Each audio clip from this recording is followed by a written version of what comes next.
أخيا ورتل القرآن اصدح بصوتك اسمع الأكوان اقرأ كلام الله داوي نفوسنا.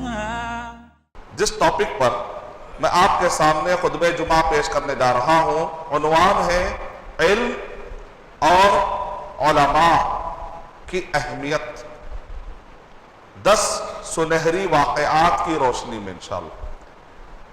اور اس ٹاپک کو دراصل میں نے اس وقت پر ڈیسائیڈ کیا تھا کہ اس طرح کا ایک ٹاپک مجھے لینے کی خواہش اس وقت پر پیدا ہوئی جب میں ایک عرب عالم کا بیان سن رہا تھا اور بہت ہی پیارے انداز میں انہوں نے علم کی اہمیت کو بتایا تھا.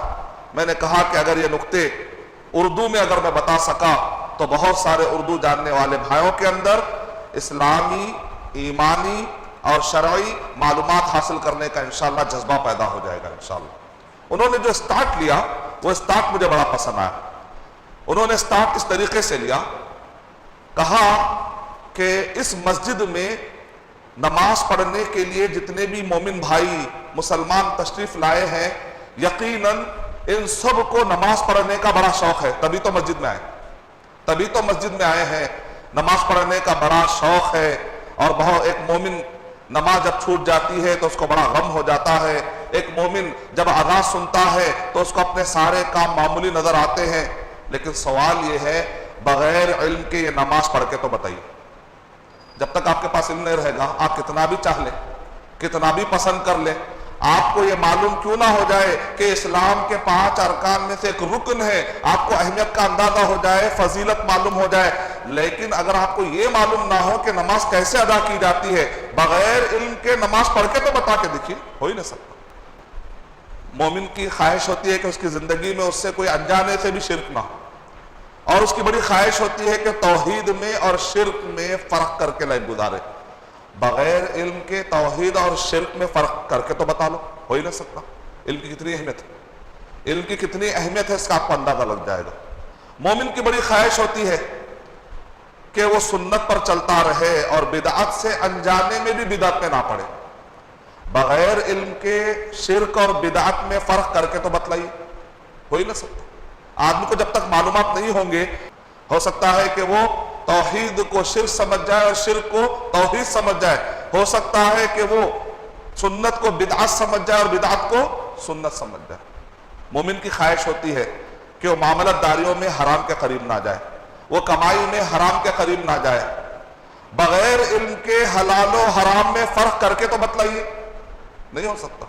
ہر مسلمان جب دفن کرتا ہے تدفین کے بعد جب اس لوٹتا ہے تو اس کو خیال آتا ہے کہ ایک دن مجھے بھی یہاں پر مر کر دفن ہونا ہے اور قبر کے اندر سوالات ہونے والے ہیں. تمہارا رب کون ہے، تمہارے وہ نبی کون ہے جن کو بھیجا گیا، تمہارا دین کیا ہے، اور تمہارا اس وقت پر کیا رویہ تھا، کیا تم نے معلوم کر کے ان سب چیزوں کا تمہارے پاس علم ہے یا پھر صرف لوگ کہہ رہے تھے تو تم نے بھی کہہ لیا ان چیزوں کو، یا واقعی تم نے پراپر جان کر ان سب چیزوں کو مانا. ہاں میرا رب اللہ ہے، ہاں میرے نبی محمد صلی اللہ علیہ وسلم ہے، ہاں میرا دین اسلام ہے. کیا تم نے جانا یا لوگوں کے کہنے کی بنیاد پر تم نے اس کو حاصل کیا اور اس کو مان لیا؟ یہ تک بھی سوال ہونے والا ہے. یعنی کہ گویا کہ قبر میں کتنے سوال ہونے والے ہیں؟ 4. تمہارا رب کون ہے، تمہارے نبی کون ہے، تمہارا دین کیا ہے، اور یہ 3 چیزوں کو جو تم نے معلومات کیا سنی سنائی انداز میں کیا یا علم کی بنیاد پر کیا، تصدیق کیا یا نہیں کیا، مانا یا نہیں مانا. ان سب سوالوں کے جوابات بغیر علم کے جواب تو دے کر بتائیے، نہیں ہو سکتا. آدمی کی خواہش کیوں نہ ہو، بہت سارے چیزیں حق و باطل میں فرق نہیں کر سکتا، حلال و حرام میں فرق نہیں کر سکتا، اور قیامت کے دن اس کو سوالات جو پوچھے جائیں گے جب تک اس کو پراپر نالج نہیں رہے گی، جب تک اس کو علم نہیں رہے گا یہ کٹھن مرحلوں کو وہ آسانی سے گزار ہی نہیں سکتا. تو آئیے 3 آیتیں اور 4 احادیث بیان کر کے میں 10 سنہری واقعات بیان کرتا ہوں انشاءاللہ. 10 سنہری واقعات بیان کرنے کا مقصد کیا ہے؟ یہ وہ واقعات ہیں کہ جب میری عمر 13 سال کی تھی اس وقت پر اس میں سے چند محدثین کے واقعات کو میں نے سنا تھا اپنے اساتذہ کے زبانی، تو میرے اندر ایک ایسا جذبہ آیا تھا کہ میں صرف 21 گھنٹے پڑھائی کرنے کے بعد صرف 3 گھنٹے سویا کرتا تھا. 6 سال مسلسل 3 گھنٹے، ایک دن میں 3 گھنٹے سوتے ہوئے 21 گھنٹے لگاتار، یا تو پڑھائی میں یا تو نماز کا. یہ جو جذبہ آیا، یہ جو طاقت ملی، میں غور کرتا ہوں کہ آخر اس عمر میں یہ طاقت کیسے ملی ہوگی، وہ جذبہ کہاں سے آتا ہے. اللہ سبحانہ و تعالیٰ نے چند اسباب دنیا میں چند اسباب بنائے. وہ اسباب میں سے یہ سبب بھی ہے کہ ہم محدثین کے واقعات پڑھیں، علماء کرام کے واقعات پڑھیں. پرانے دور میں علماء کرام نے جو کتابیں لکھی ہیں، اگر اس کے پیچھے جو ان کی محنتیں ہوئی ہیں اگر اس کا اندازہ ہو جائے گا تو آدمی کی نماز سے سستی ختم ہو جائے گی انشاءاللہ. آدمی کی جو علم کے معاملے میں سستی ہے، توحید اور شرک کے درمیان جو سستی پائی جا رہی ہے، سنت اور بدعت کے معاملے میں جو سستی پائی جا رہی ہے، وہ ساری سستی ختم ہو جائے گی انشاءاللہ. یہ واقعات میں وہ پاور ہے. آیت کیا ہے؟ سورہ زمر، سورہ نمبر 39 کہ آیت نمبر 9 میں اللہ سبحانہ و تعالیٰ ارشاد فرما رہے ہیں، امن هو قانت آناء اللیل ساجدا وقائما يحذر الآخرة ويرجو رحمة ربه قل هل يستوي الذين يعلمون والذين لا يعلمون. اس آیت میں اللہ سبحانہ و تعالیٰ ارشاد فرما رہے ہیں، کیا جاننے والا اور نہیں جاننے والا کیا دونوں برابر ہو سکتے ہیں؟ نہیں ہو سکتے. گویا کہ اللہ سبحانہ و تعالیٰ یہاں پر کمپیریزن کر کے بتلا رہے اور علم کی اہمیت بتلا رہے. انما یتذکر اولو الالباب. پھر سورہ علق، سورہ نمبر 96 کہ آیت نمبر 1 میں اللہ سبحانہ و تعالیٰ، یہاں پر اللہ سبحانہ و تعالیٰ علم کی اہمیت حکم دے کر سمجھا رہے. نفل ہے نہیں کہہ رہے، حکم دے رہے. اقرأ بسم ربک الذی خلق خلق الانسان من علق اقرأ وربک الاکرم الذی علم بالقلم علم الانسان ما لم يعلم. ان آیتوں کے اندر اللہ سبحانہ و تعالیٰ حکم دے رہے، یعنی قرآن مجید کی شروعات آمینوں سے نہیں ہو رہی، ایمان لاؤ ایمان لاؤ. حالانکہ ہمارے پڑھنے کا مقصد تو ایمان لانا ہی ہے. وحدو، توحید پر آ جاؤ. قرآن مجید کی شروعات توحید کی دعوت سے شروع نہیں ہو رہی ہے. قرآن مجید کی شروعات ایمان لانے کے حکم سے شروع نہیں ہو رہی ہے. قرآن مجید کی شروعات ہو رہی ہے اقرا، یعنی کچھ کہنے اور کرنے سے پہلے. امام بخاری رحمۃ اللہ علیہ کیا کہہ رہے ہیں؟ کچھ کہنے یا کرنے سے پہلے پراپر علم حاصل کرو، اس کے بعد بولو، اس کے بعد کرو، ورنہ تمہارا بولنا کہیں گناہ نہ ہو جائے. دین کے نام پہ بول رہے ہو، اسلام کے فیور میں بول رہے ہو، اسلام کے ڈیفنس میں بول رہے ہو، بڑے جذبے سے بول رہے ہو کہ اسلام کا ڈیفنس ہو جائے، لیکن جہالت میں بولو گے تو کہیں الٹا گناہ نہ ہو جائے. علم سے بولو. علم نہیں ہے تو خاموش ہو جاؤ. اگر جذبہ ہے کچھ نیک کام کرنے کا، علم حاصل کرنے کے بعد وہ کرو. جذبے میں آ کر مت کرو دین کا کام، تبلیغ کا کام، دعوت کا کام. اچھا ہے سمجھ کے کوئی بھی کام مت کر لو. کچھ کہنا ہے یا بولنا ہے تو اس سے پہلے علم حاصل کر دیا کرو. تو پہلے کس کا حکم ہے؟ پہلے علم حاصل کرنا ہے. اقرا، سورہ طٰہٰ، سورہ نمبر 20 آیت نمبر 114 میں دعا کی شکل میں اللہ تعالیٰ نے علم کی اہمیت کو واضح کیا، علم کی اہمیت کو اجاگر کیا. وَقُلْ رَبِّ زِدْنِي عِلْمًا، اور آپ کہیے کہ اللہ تو مجھے علم میں زیادہ کر. ایک طرف دعا کے انداز میں، ایک طرف کمپیریزن کے انداز میں، ایک طرف شروعات میں ہی حکم کے انداز میں اقرا کی شکل میں. اس سے علم کی اہمیت واضح ہوتی ہے. 4 حدیثیں اگر آپ سنیں گے تو اس میں علم کی اہمیت کا بھی اندازہ ہوگا انشاءاللہ، اور اس حدیث کے اندر علماء کی اہمیت کا بھی اندازہ ہوگا. ایک حدیث میں علم کی اہمیت کا بھی اندازہ ہوگا آپ کو، علماء کی اہمیت کا بھی اندازہ ہوگا. اور آپ کو یہ حدیث ملے گی ترمذی شریف، حدیث نمبر 2682 کہ اللہ کے نبی صلی اللہ علیہ وسلم نے ارشاد فرمایا کہ ایک آدمی اللہ کی راہ میں نکلتا ہے، یبتغی فیہ علما، علم حاصل کرنے کے لیے، سہل اللہ بہ طریقا الی الجنہ، اللہ سبحانہ و تعالی اس کی اس نیت کی وجہ سے جنت کا راستہ آسان کر دیتے. اللہ اکبر. اگر آپ چلو میں صحیح علم حاصل کرتا ہوں، توحید کا علم حاصل کروں گا تاکہ میں اپنے آپ کو شرک سے بچاؤں، میں سنت کا علم حاصل کرتا ہوں تاکہ میں اپنے آپ کو بدعت سے بچا سکوں، میں حلال کا علم حاصل کر سکوں تاکہ میں حرام سے اپنے آپ کو بچا سکوں، میں اخلاقیات کا علم حاصل کر سکوں تاکہ میں بد اخلاقی اور بدتمیزی سے بچوں۔ اس کی یہ نیت جنت میں جانے کے لیے اللہ سبحانہ وتعالی آسانی فرما دیں گے۔ پھر اس کے بعد اللہ کے نبی صلی اللہ علیہ وسلم علم کی اہمیت بتا رہے ہیں۔ پھر اس میں اس کے بعد کا جملہ کیا ہے؟ وَإِنَّ الْمَلَائِكَةَ لَتَضَعُ أَجْنِحَتَهَا رِضًا لِطَالِبِ الْعِلْمِ، فرشتے اپنے پر بچھا دیتے ہیں طالب علم کے اس عمل سے خوش ہو کر۔ یہ دو لائن میں علم کی اہمیت کا اندازہ لگا۔ اس کے بعد اللہ کے نبی صلی اللہ علیہ وسلم علماء کے بارے میں ارشاد فرما رہے ہیں کہ جو علماء کرام ہوتے ہیں ان کے بارے جو علم حاصل کرتے، جیسے جیسے آپ کا علم بڑھنا شروع ہو جاتا ہے آپ علم والے کہلاتے ہیں، اور جتنا جتنا آگے علم آپ کا بڑھتا جائے گا آپ کا شمار اہل علم ہوتا جائے گا، اور اہل جہل اور جہالت سے آپ دور ہوتے چلے جائیں گے۔ اور ان کے لیے کیا فضیلت ہے جو علم حاصل کرتے ہیں اور ایک علماء کے راستے پر نکل پڑتے ہیں۔ وَإِنَّ الْعُلَمَاءَ لَيَسْتَغْفِرُ لَهُ مَنْ فِي السَّمَاوَاتِ وَمَنْ فِي الْأَرْضِ حَتَّى الْحِيتَانُ فِي الْمَاءِ، اور جو علماء کرام ہوتے ہیں آسمان میں جو کچھ بھی ہے، زمین میں جو کچھ بھی ہے، یہاں تک کہ مچھلیاں پانی میں ان کے لیے مغفرت کی دعائیں کرتی ہیں۔ کتنی بڑی فضیلت ہے۔ اس کا نبی اکرم صلی اللہ علیہ وسلم نے ارشاد فرمایا فضل العالم على العابد كفضل القمر على سائر الكواكب، کہ عالم کی فضیلت عبادت کرنے والا ہے، ایک عبادت کرنے والا ہے لیکن علم نہیں ہے اس کے پاس، دوسرا ہے علم کے ساتھ وہ عبادت کر رہا ہے۔ تو جو علم والا ہے، جو عالم ہے، اس کی فضیلت وہ عبادت کرنے والے کے مقابلے میں کیسی ہے؟ جیسے چاند ہے تو اس کے مقابلے میں تارے ہی تارے ہیں، لیکن چاند کو اپنا ایک حسن کی وجہ سے ایک خوبصورتی جو ہے، ویسے علم والے کو ایک خوبصورتی۔ وَإِنَّ الْعُلَمَاءَ وَرَثَةُ الْأَنْبِيَاءِ، پھر اس کے بعد اللہ کے نبی صلی اللہ علیہ وسلم ارشاد فرما رہے ہیں عالم جو ہوتے ہیں وہ انبیاء کے وارث ہیں۔ ان الانبیاء لم یورثوا دینارا ولا درہما، اور انبیاء کرام دینار اور درہم ترکے میں نہیں چھوڑتے، انما ورثوا العلم، وہ لوگ علم ترکے میں چھوڑ کر جاتے ہیں۔ سب سے بڑا نصیبہ والا، سب سے بڑا خوش نصیب انسان وہ ہے جو نبیوں کی اس وراثت کو اپنی زندگی میں لانے کی کوشش کرتا ہے۔ مال و دولت کی وراثت سے زیادہ، مال و دولت کے کمانے سے زیادہ، جس کے سینے میں اللہ اور اس کے رسول صلی اللہ علیہ وسلم کے بتلائے ہوئے طریقے کا علم رہے گا، اس کے پاس ہے وراثت، نبیوں کی وراثت ہے اس کے۔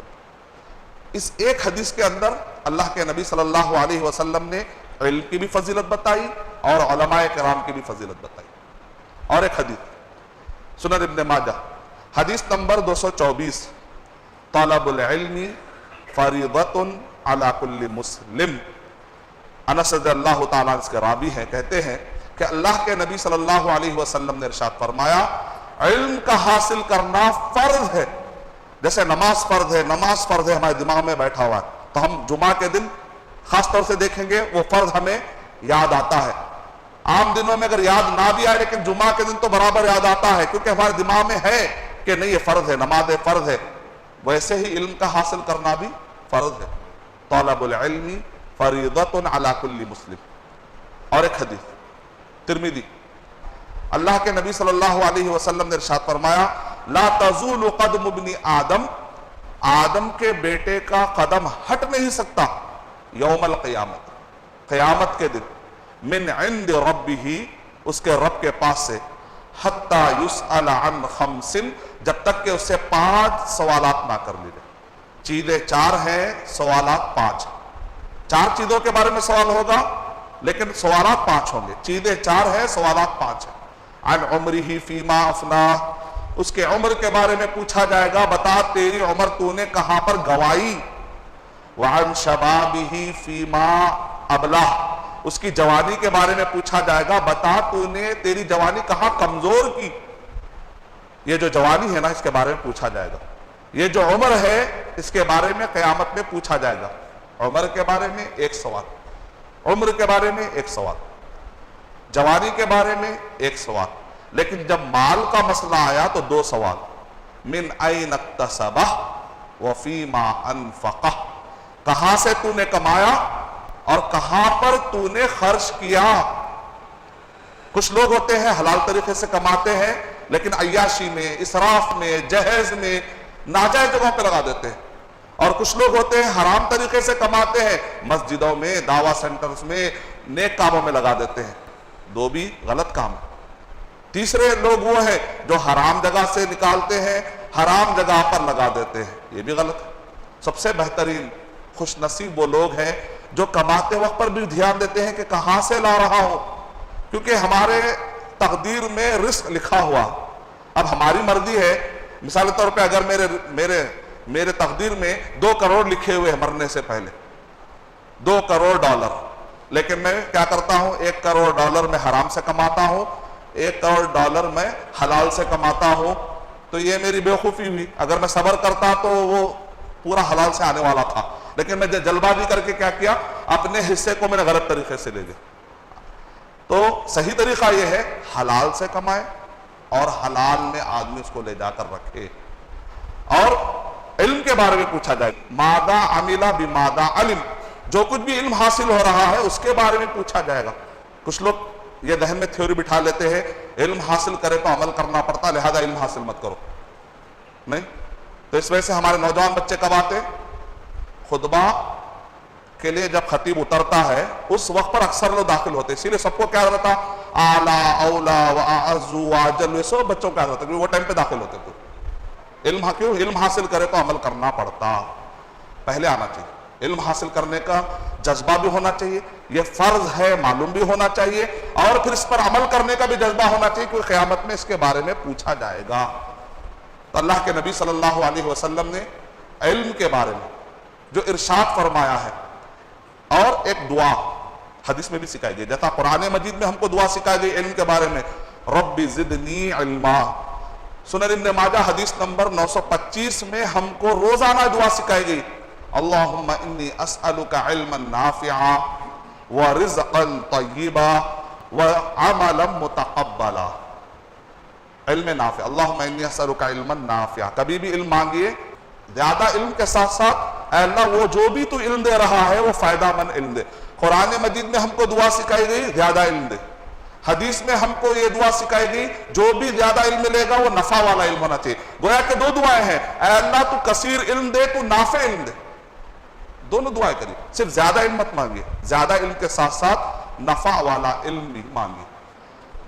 10 سنہری واقعات میں سے 4 واقعات تو امام بخاری رحمۃ اللہ علیہ سے متعلق ہے، لیکن ان کے استاد چونکہ امام احمد بن حنبل رحمۃ اللہ علیہ ہے، میں امام احمد بن حنبل رحمۃ اللہ علیہ کے واقعے سے اپنی بات شروع کرتا ہوں۔ امام احمد بن حنبل رحمۃ اللہ علیہ نے ارشاد فرمایا، کہاں رہنے والے، بغداد سے وہ سفر کرتے ہیں، کہاں جاتے ہیں، یمن کی طرف۔ بغداد اور یمن کتنی دور ہے آپ جانتے ہیں۔ اس زمانے میں جب امام احمد بن حنبل رحمۃ اللہ علیہ بغداد میں تھے، بڑا ایڈوانس تھا، آپ جانتے ہیں پورے دنیا کی نظر اس زمانے میں بغداد، عروس البلاد کہتے تھے کہ دنیا کی دلہن ہے بغداد۔ اب وہاں کے راحتیں چھوڑ کر، ایک راحت والے شہر کو چھوڑ کر گاؤں میں جانا ہر ایک کو پسند نہیں آتا، لیکن جس کو علم کا شوق ہوتا ہے، جس کو عمل کا شوق ہوتا ہے، جس کو دعوت اور تبلیغ کا شوق ہوتا ہے، آخرت میں اونچے مقامات اور اونچے درجے حاصل کرنے کا شوق ہوتا ہے، وہ راحتوں کو نہیں دیکھتا، وہ اللہ سبحانہ و تعالیٰ کی رضامندی کو دیکھتا ہے۔ امام احمد بن حنبل رحمۃ اللہ علیہ بغداد سے نکلتے ہیں اور کہاں چلے جاتے ہیں، یمن کی طرف۔ اس کا مطلب اکلا کہ اگر امام احمد بن حنبل رحمۃ اللہ علیہ جو مسند احمد بن حنبل میں جنہوں نے 40,000 حدیثیں جمع کی، 40,000، صحیح بخاری میں کتنی ہے، 7,000 اور کچھ پلس، یعنی 8,000 سے زیادہ نہیں ہے، 8,000 سے زیادہ نہیں ہے صحیح بخاری میں، لیکن مسند احمد بن حنبل میں کتنی ہے، 40,000 حدیثیں۔ امام احمد بن حنبل رحمۃ اللہ علیہ، یہ کتاب مسند احمد جو کتاب لکھی گئی صحیح بخاری سے پہلے لکھی گئی، یہ امام بخاری رحمۃ اللہ علیہ کے استاد ہے۔ اب یہ علم حاصل کرنے جا رہے ہیں تو وہ کتنا بڑا استاد ہوگا، اس کا اندازہ لگائیے، وہ کتنے بڑے استاد ہوں گے۔ امام عبد الرزاق الصنعانی، امام عبد الرزاق الصنعانی رحمۃ اللہ علیہ یہ کہاں پر تھے، یمن میں تھے۔ انہوں نے جو مصنف عبد الرزاق لکھی 20 جلدوں کے اندر، ایسے ایسے اس کے اندر احادیث اور صحابہ کرام کے اقوال، تابعین کے اقوال ہیں جو آپ کو صحابہ کے اور تابعین کے اقوال مصنف ابن ابی شیبہ، مصنف عبد الرزاق میں ملتے ہیں، پھر آپ کو یہ اقوال دوسرے کتابوں میں بہت مشکل سے ملتے ہیں۔ امام احمد بن حنبل رحمۃ اللہ علیہ بغداد سے یمن کی طرف جا کر کہتے ہیں، سیر اعلام النبلاء امام ذہبی رحمۃ اللہ علیہ کی کتاب کے حوالے کے مطابق امام احمد بن حنبل رحمۃ اللہ علیہ کہہ رہے کہ جہاں پر امام عبد الرزاق صنعانی رہتے تھے وہاں پر پانی کا انتظام نہیں تھا، ہم لوگ نماز پڑھنے کے لیے بہت پہلے پانی کی تلاش میں نکلتے تھے تو 2 میل کے فاصلے پر پانی تھا، وہ 2 میل کے فاصلے پر جا کر وضو کر کے آنے کے لیے ہمیں صبح سویرے یعنی بہت پہلے نکلنا پڑتا تھا، تب جا کر ہم وضو کرتے تھے اور واپسی میں اپنے ساتھ ساتھ پانی لاتے تھے تاکہ باقی نمازوں کے لیے آسانی ہو جائے۔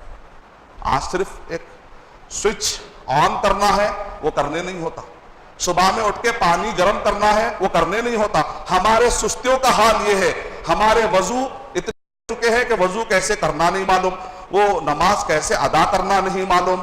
توحید اور شرک میں فرق کرنے کے لیے ہم کہیں پر 1-2 گھنٹے کے لیے بھی جا کر شاگرد نہیں بن سکے۔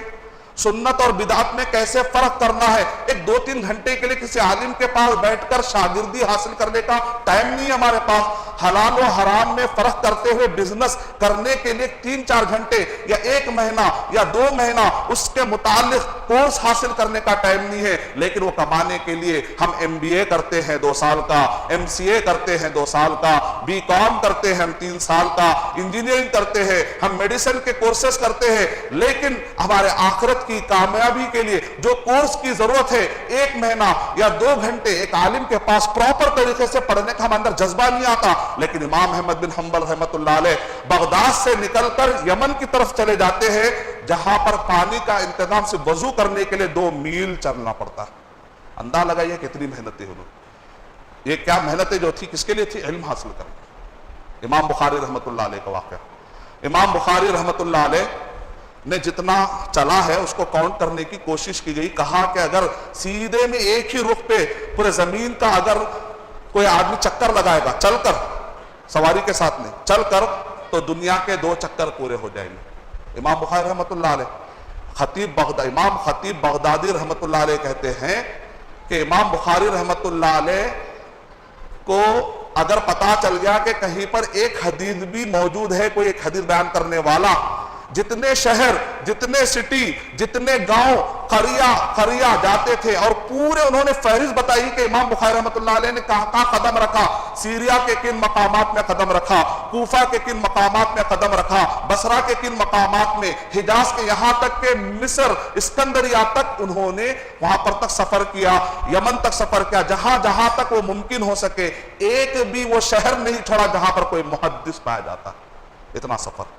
اور پھر ان کا اور ایک واقعہ یہ ہے، امام بخاری رحمۃ اللہ علیہ جب صحیح بخاری لکھتے ہیں، اکثر کیا ہوتا ہے کتابیں لکھتے ہیں، اس کے 1 یا 2 سال کے بعد بعض اوقات محدث کا کیا ہو جاتا ہے، انتقال ہو جاتا ہے، تو جو کتاب انہوں نے لکھی ہے اس کو چیک کرنے کا ٹائم نہیں ملتا۔ جیسا کہ مسند احمد بن حنبل رحمۃ اللہ علیہ جب یہ مکمل ہوئی، امام احمد بن حنبل رحمۃ اللہ علیہ کو اس میں سے صحیح اور ضعیف چھانٹنے کا ٹائم نہیں ملا، لیکن امام بخاری رحمۃ اللہ علیہ نے 37 سے 40 سال کے درمیان، کتنا؟ 37 سے 40 سال کے درمیان انہوں نے صحیح بخاری لکھ ڈالی۔ کیا عمر ہے؟ 37 سے 40، بہت چھوٹی عمر، یہ عمر میں انہوں نے صحیح بخاری لکھ ڈالی۔ اس کے بعد 62 سے 63 سال کی عمر میں جب ان کا انتقال ہوا، یعنی لگ بھگ اور مزید 23 سال ان کو یہ صحیح بخاری چیک کروانے کا موقع ملا۔ وہ کہتے ہیں میں کوفہ گیا، 700 محدثین کے پاس پڑھوایا، کہا کہ اس میں ایک بھی ضعیف ہے تو نکال دو تاکہ قیامت تک امت کا کوئی بچہ نہ بھٹک سکے میری کوئی کوتاہی کی وجہ سے۔ میں نے سب سے کہا ایک ضعیف حدیث بھی ہے، 23 سال تک وہ گھومتے رہے، پہلے تو انہوں نے حدیثیں جمع کرنے کے لیے وہ گھومے، بعد میں اپنی حدیثیں جو انہوں نے جمع کی ہے اس کو چیک کروانے کے لیے گھومے۔ کتنی امانت داری! یہ عالم اس کو کہتے ہیں کہ جو قوم کو ایسی چیز دینے سے ڈرے کہ جس کو اس کو پتا ہے کہ یہ غلط ہے، یا وہ آدمی کو شک ہے، جب تک کہ کلیئرٹی نہ ہو وہ قوم کو نہ بتائے۔ اور عوام کو چاہیے کہ ایسے عالموں کو تلاش کرے جو خالص اللہ اور اس کے رسول صلی اللہ علیہ وسلم کے بتلائے ہوئے طریقے کے مطابق علم کو پھیلانے کا جذبہ رکھتے۔ جب جانتے ہیں ایک اورینٹلسٹ کہتا ہے مجھے تو کوئی شک نہیں ہے، مجھے تو صحیح بخاری کے صحیح ہونے میں مجھے تو کوئی شک نہیں ہے، اور اس نے کہا میری ریزننگ یہ ہے یہ صحیح بخاری میں غلطی نکل ہی نہیں سکتی۔ بعض ہمارے جاہل مسلمان کہتے ہیں کہ امام بخاری رحمۃ اللہ علیہ نبی تھے کیا؟ وہ معصوم عن الخطا تھے کیا؟ غلطیوں سے پاک تھے کیا؟ انسان ہے نا بھائی، غلطی ہو سکتی. میرے بھائی، ہم امام بخاری رحمۃ اللہ علیہ کو معصوم نہیں کہہ رہے، ہم امام مسلم رحمۃ اللہ علیہ کو معصوم نہیں کہہ رہے. امام بخاری رحمۃ اللہ علیہ اور امام مسلم رحمۃ اللہ علیہ نے جو صحیحین جمع کی ہے نا، اس پر امت نے جو اجماع کیا ہے، اس کو معصوم کہہ رہے ہیں. کیونکہ اللہ کے نبی صلی اللہ علیہ وسلم نے ارشاد فرمایا، میری امت کبھی گمراہی پر جمع نہیں ہوگی. یہ ہے معصوم. یہ امت کا جمع ہو جانا. اس زمانے کے کسی محدث نے مخالفت نہیں کی. آج کا کم جاننے والا اگر صحیح بخاری کے بارے میں شک کرتا ہے تو ہم کو شک اس پر ہوگا، صحیح بخاری پر نہیں. اس زمانے کے جو ماسٹرز ہیں وہ شک نہیں کر رہے ہیں، آج کا کم علم شک کر رہا ہے. اس کا مطلب کیا نکلا؟ پرابلم کدھر ہو سکتا ہے؟ ادھر بھی تو ہو سکتا ہے. اور امام بخاری رحمۃ اللہ علیہ کے بارے میں وارنٹریز کیا کہتا ہے کہ یہ صحیح بخاری لکھنے کے بعد امام احمد بن حنبل رحمۃ اللہ علیہ 11 سال زندہ تھے. صحیح بخاری لکھنے کے بعد یحییٰ ابن معین رحمۃ اللہ علیہ 4 سال زندہ تھے. علی ابن المدینی رحمۃ اللہ علیہ 3 سال زندہ تھے. یہ ایسے جلیل القدر علماء کرام تھے، اپنے سگے بھائی کو بھی نہیں بخشتے تھے. اور یہ علماء کرام نے صحیح بخاری کے اندر سے غلطی بھی نہیں نکالی. اس کا مطلب کیا نکلا؟ یہ صحیح بخاری کے اندر اللہ سبحانہ وتعالیٰ نے امت مسلمہ کی رہنمائی کے لیے قرآن مجید کے بعد اصح کتاب بعد کتاب اللہ کا درجہ حاصل ہوا. یعنی قرآن مجید کے بعد صحیح بخاری اور صحیح مسلم آپ کے لیے، عام انسان کے لیے 90% اسلام اس کے اندر آ گیا. اب باقی کا جو 10% اسلام ہے وہ علماء کرام تحقیق کرتے ہیں. ترمذی، سنن ترمذی، سنن ابی داؤد، سنن ابن ماجہ، سنن نسائی اور دیگر کتابیں پڑھتے ہیں، اور اس میں سے باقی % صحیح اور ضعیف کو چھانٹ کر علماء کرام اس کو لا کر پیش کرتے. اس طریقے سے الحمدللہ دین محفوظ ہے.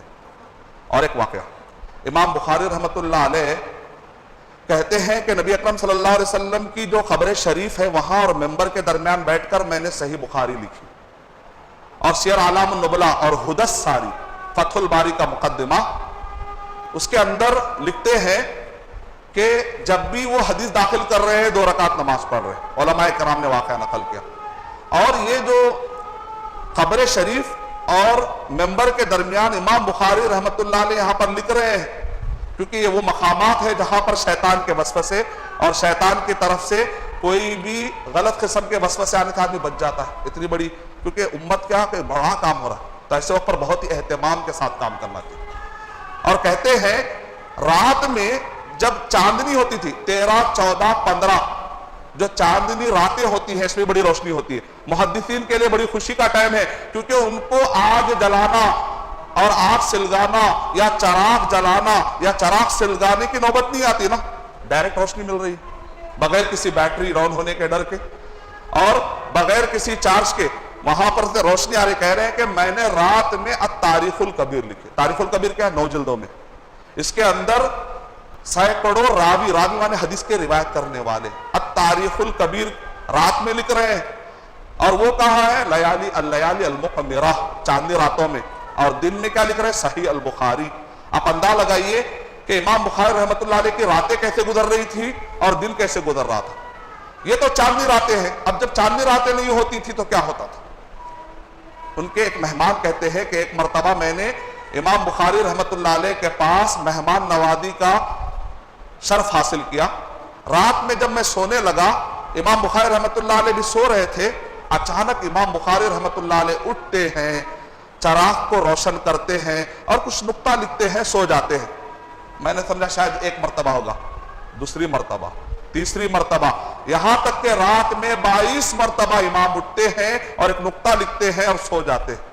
ہم بھی تکیوں پہ سر رکھتے ہیں، لیکن ہمیں دماغ میں آتا ہے کل اس کو فلاں آدمی سے فلاں ڈیل کرنا ہے. اب وہ حرام کی ڈیل ہے یا حلال کی ڈیل ہے نہیں معلوم. دماغ میں خیالات، آدمی جیسا ہوتا ہے ویسے خیالات آتے ہیں تکیے پہ سر رکھنے کے بعد. جہیز مجھے دینا ہے، جہیز مجھے وہاں سے لینا ہے، وہ حرام ہے یا حلال ہے کچھ نہیں. کل کے دن وہ بدعت کرنا ہے، وہ عرس کرنا ہے، کل کے دن وہ عرس کی پلاننگ کرنا ہے، فلاں وہ شرک کی پلاننگ ہو رہی ہے، توحید کی پلاننگ ہو رہی ہے، وہ بدعت کی پلاننگ ہو رہی ہے، سنت کی پلاننگ ہو رہی ہے، وہ حلال کی پلاننگ ہو رہی ہے یا حرام کی. جیسا آدمی جیسا ہوتا ہے ویسی پلاننگ. امام بخاری رحمۃ اللہ علیہ امام المحدثین، وہ سونے جاتے ہیں تو ان کو نقطہ کیا آ رہا ہے؟ یہ حدیث میں یہ نقطہ ہے، باب باندھنا ہے. وہ باب جو ہے، لوگ کہتے ہیں اگر امام بخاری رحمۃ اللہ علیہ کی فقہ سمجھنا ہے تو صرف امام بخاری رحمۃ اللہ علیہ کے باب پڑھ لیا کرو. وہ جو نقطہ لکھنا ہے، اگر میں کل صبح میں اٹھوں اس وقت تک اگر وہ نقطہ بھول جاؤں گا تو قیامت کے دن کہیں مجھے علم چھپانے کا گناہ نہ مل جائے. اٹھتے ہیں, چراغ روشن کرتے ہیں اور پھر اس کے بعد لیٹ جاتے ہیں. ابن ابی حاتم رحمۃ اللہ علیہ نے الجرح والتعدیل میں انہوں نے ارشاد فرمایا, یہ واقعہ جو اٹھنے کا واقعہ ہے البدایہ والنہایہ میں ابن کثیر رحمۃ اللہ علیہ نے نقل کیا. اور ابن ابی حاتم رحمۃ اللہ علیہ نے الجرح والتعدیل میں کہا, میرے ابا اور چاچا امام زرع الرازی, امام ابو حاتم الرازی, انہوں نے اتنا سفر کیا تو میں نے کیلکولیٹر لے کر پورا جمع کیا, کتنا کیا صرف 10 سال کے اندر جو چلے ہیں صرف علم حدیث کے لیے. یہ وہ سفر ہے جس کے اندر سواری کا انتظام نہیں تھا, پیدل چلے حدیث جمع کرنے کے لیے. اگر آپ کرلا سے نکلیں گے تو آپ سیدھا جائیں گے تو شاید ازبکستان پار ہو جائے گا. کبھی ہم حدیث یا علم حاصل کرنے, جو کاروبار ہم کر رہے ہیں وہ کاروبار کا حلال و حرام کیا ہے, ایک عالم کے پاس جا کر گھنٹوں انتظار کر کے وہ علم حاصل کر کے اس کے بعد ہم نے کاروبار شروع کیا, اس کے بعد ہم نے جاب شروع کیا. علم حاصل کرنے کا جذبہ کیا ہے, علم کلیکٹ کرنے کا جذبہ کیا ہے, اس سے ہمیں یہ جذبے ملتے ہیں. اور قوت حافظہ اور لکھنے کے 2 واقعات, 2 اہم پہلو بتاتا ہوں جس میں پھر کئی واقعات ہیں, وہ بتا کر میں اپنی بات ختم کر دیتا ہوں. قوت حافظہ کا اندازہ کیا جانتے ہیں آپ؟ امام بخاری رحمۃ اللہ علیہ کے بارے میں جب مشہور ہو گیا کہ یہ بچہ سب چیزیں یاد کر رہا ہے تو سب لوگ جمع ہو گئے اور انہوں نے امتحان لیا. ابن حجر رحمۃ اللہ علیہ نے حدث ساری میں یہ واقعہ ذکر کیا, کہا کہ ہر محدث نے کیا کیا, یہ سند کو بگاڑ دو, عراق کی سند شام کی کر دو, شام کی سند عراق کی کر دو, بصرہ کی کر دو, پورے راویوں کو الٹ پلٹ کر کے انہوں نے کہا یہ محدث آئے ہیں 10 سندیں پڑھ رہے ہیں, اے امام بخاری کیا آپ کو یہ سندیں یاد ہے؟ اب پوری عوام بیٹھی ہوئی ہے, وہ ایک امام آتے ہیں 10 سندیں 20 الگ الگ محدث, 20 ہر محدث 10 سندیں الٹا دی گئی اور پلٹا دی گئی, وہ پوری سندیں پڑھ کر سنا رہے ہیں. امام بخاری رحمۃ اللہ علیہ سے پوچھتے ہیں, پوری عوام بیٹھی ہوئی ہے, کیا آپ کو یہ معلوم ہے؟ تو امام بخاری رحمۃ اللہ علیہ کہتے ہیں مجھے یہ علم نہیں ہے, یہ سندوں کا مجھے علم نہیں ہے. ایک آدمی کے پاس علم نہیں ہوتا ہے تو کیا کرتا ہے, ارے اتنی عوام ہے, ہاں اتنا تو کہے گا نا, جھوٹ پکڑا جاتا ہے. امام بخاری رحمۃ اللہ علیہ نے کہا مجھے اس کا علم نہیں. ہاں آپ نے جو سند ایسا بیان کی نا, پہلے وہ سند سنا ہے جو ٹیڑھی سند تھی, ٹیڑھی سند پوری سنا ہے. ہاں اس ٹائپ کی سند مجھے جو صحیح سند تھی سنا کر بولے یہ سند مجھے معلوم ہے, یہ سند مجھے معلوم ہے, یہ سند مجھے معلوم ہے. 20 محدثین کے 10 آپ کاؤنٹ کر لیجئے, یہ پورے سندیں کتنی ہوتی ہے کاؤنٹ کر لیجئے. ابن حجر رحمۃ اللہ علیہ کہہ رہے ہیں مجھے حیرت اس بات کی نہیں ہے کہ امام بخاری رحمۃ اللہ علیہ نے صحیح سندیں سنا دی, مجھے حیرت اس بات کی ہے اسی مجلس میں جو ٹیڑھی سندیں تھیں اتنا جلدی کیسے یاد کر لی, ٹیڑھی سندیں اتنا جلدی کیسے یاد کر لی. امام شاہ ولی اللہ محدث دہلوی رحمۃ اللہ علیہ کے بارے میں بھی آتا ہے کہ وہ ادھر اخبار اس ٹائپ کے چیزوں پہ زیادہ نظر نہیں ڈالتے تھے, کیونکہ جو دیکھتے تھے یاد ہو جاتا تھا, تو اپنی نظروں کو بچا کر رکھتے تھے صرف قرآن اور حدیث. ہم بہت زیادہ سوشل میڈیا کو استعمال کرتے ہیں, سوشل لیول کے معلومات حاصل کرنے کا بہت شوق ہے, قرآن اور صحیح حدیث کے واقعات حاصل کرنے کا, معلومات حاصل کرنے کا اتنا شوق نہیں ہے. چیک کر لیجئے اپنے آپ کو. ابن تیمیہ رحمۃ اللہ علیہ جا رہے تھے, چھوٹا بچہ ہے, مشہور ہو گیا, جو دیکھو بچے کو یاد ہو جاتا ہے, جو چیز دیکھو بچے کو یاد ہو جاتی ہے. ایک امام صاحب آتے ہیں, ایک درزی کے دکان میں رک جاتے ہیں, امام ابن تیمیہ رحمۃ اللہ علیہ بھی بچے ہیں, پڑھنے جا رہے ہیں, بلاتے ہیں, میں اس ایریا کا ایک محدث ہوں, امام ہوں, میری بات مانو گے؟ ہاں ایک عالم ہے تو بات ماننا ہے, احترام کرنا ہے, میں جو کہتا ہوں لکھو. اس زمانے میں لکھنے کا جو انداز تھا اللہ بہتر جانتا ہے, وہ حدیث لکھوا رہے ہیں, ابن تیمیہ رحمۃ اللہ علیہ لکھ رہے ہیں, اس کے بعد کہتے ہیں میٹ دی. بچہ حیرت سے دیکھتا ہے, مجھے لکھوا رہے پھر مٹوا رہے, کیا کام ہے لیکن استاذ کہہ رہے کوئی بڑے محدث ہے, لکھو میٹو. کہتے ہیں کہ 10 سے زیادہ حدیثیں انہوں نے لکھوا دی. اس کے بعد کہا بیٹے تم نے جو ابھی تک میٹا ہے نا ذرا پڑھ کر سنا دو, پورا سنا دی. ایسا فاسٹ یاد کرنا. ہم کیسا پڑھتے ہیں, ایگزام میں دیکھ لیں گے, وہ ایگزام آتا اس دن سو جاتے بیمار. ایسا نہیں ہوتی, پڑھے جب پڑھے وہ یاد کرنا ہے. جو بھی علم نافع ہو, زیادہ ہمیشہ شرعی رہنا ہے, دنیاوی علم کو بھی معمولی نہیں سمجھنا ہے. جو بھی علم نافع ہے, شریعت کے دائرے میں فٹ آتا ہے, وہ سارے علوم حاصل کرنے کے لیے محنت کرنا چاہیے. اور تیزی کے ساتھ کتابیں لکھنے کا واقعہ سنا کر اپنی بات ختم کر دیتا ہوں. ابن قیم رحمۃ اللہ علیہ سفر پہ جا رہے ہیں, زاد المعاد لکھ دیے. زاد المعاد سفر میں 7 جلدوں میں, اتنی موٹی جلدیں. شیخ شعیب الارناؤت اس دور میں سب سے زیادہ محدثین کو اپنے ادارے میں جمع کرے. سب سے زیادہ محدثین کی ٹیم کسی نے اگر آج کے دور میں اپنے ادارے میں جمع کی تو شیخ شعیب الارناؤت. اس کتاب کے محقق لکھتے ہیں ہم نے پورے عالموں کو کہا کہ امام ابن قیم رحمۃ اللہ علیہ نے جتنے مصدر ریفرنس بک کا ذکر کیا ہے وہ ریفرنس بک میں جا کر یہ سارے حوالے نقل کرے اور دیکھے کہ واقعی ابن قیم رحمۃ اللہ علیہ نے سفر میں صحیح لکھا یا غلط. ہمیں کئی مہینے لگ گئے صرف ریفرنس کو چھاننے کے لیے اور ایک بھی غلطی نہیں نکال سکے. آج چیکنگ ہوئی, لکھے کب وہ 600 سال پہلے چیکنگ ہوئی, ابھی تک بھی قریب میں کوئی غلطی نکلی. کیسا وہ حافظہ ہے, کیسے طریقے سے. ابن تیمیہ رحمۃ اللہ علیہ کہتے ہیں, ایک بغداد سے ایک عالم آیا کر انہوں نے کہا ایسا کچھ عقیدہ لکھ دو تاکہ ہم بغداد میں فالو کریں, کیونکہ ابن تیمیہ رحمۃ اللہ علیہ کہاں تھے, سیریا میں تھے. وہ کہتے نہیں کسی اور عالم سے آپ لکھوا لو, میں لکھواؤں عقیدے کے بارے میں, نہیں آپ ہی لکھے, اب آپ سے بڑھ کر کون لکھا ہے, ابن تیمیہ رحمۃ اللہ علیہ.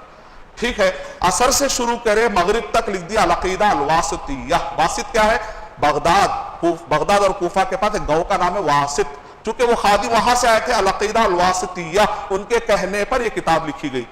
یہ کتاب کو حل کرنے کے لیے مدینہ یونیورسٹی میں ہم طلباء کو 1 سال لگتا, 1 سال. وہ کتنے میں لکھے, اثر سے مغرب تک لکھ دی. جو اثر سے مغرب تک ابن تیمیہ رحمۃ اللہ علیہ لکھے, اس کو ہمیں سمجھنے کے لیے دکتوروں کی نگرانی میں 1 سال لگا. اندازہ لگائیے کتنا گہرا علم تھا ہوگا. یہ کب آتا ہے, جب بڑی محنت کے ساتھ علم حاصل کرتے. العقیدہ الحمویہ ظہر سے اثر تک لکھ دی. السیاست الشرعیہ 1 رات میں لکھ دیے فجر ہونے تک. سفر میں جا رہے امام ابن حجر رحمۃ اللہ علیہ فتح الباری لکھے, اس دوران سائیڈ میں انہوں نے جو جمع کیا بلوغ المرام بن گئی. امام نووی رحمۃ اللہ علیہ نے المجموع کتاب لکھی, سائیڈ میں تعلیقات چڑھائے, صحیح مسلم کی شرح بن گئی. اس کے سائیڈ میں پھر اکتاہٹ ہوئی تو انہوں نے اور ایک کتاب لکھی, ریاض الصالحین بن گئی. پھر اس کے بعد اکتاہٹ ہوئی, پھر اس کے بعد ایک کتاب اور جمع کی, اربعین نوویہ بن گئی. ان کے اکتاہٹ میں علم مل رہا ہے, ہمارے اکتاہٹ میں گناہ. اللہ سبحانہ و تعالی ہمارے ظاہر اور باطن کو اچھا کر دے. میں اللہ تعالیٰ سے دعا کرتا ہوں کہ اللہ سبحانہ و تعالی ہمارے علم کے پیاس کو شدت کے ساتھ بڑھا دے تاکہ ہم بھی اہل علم اور کے راستے پر نکل پڑے.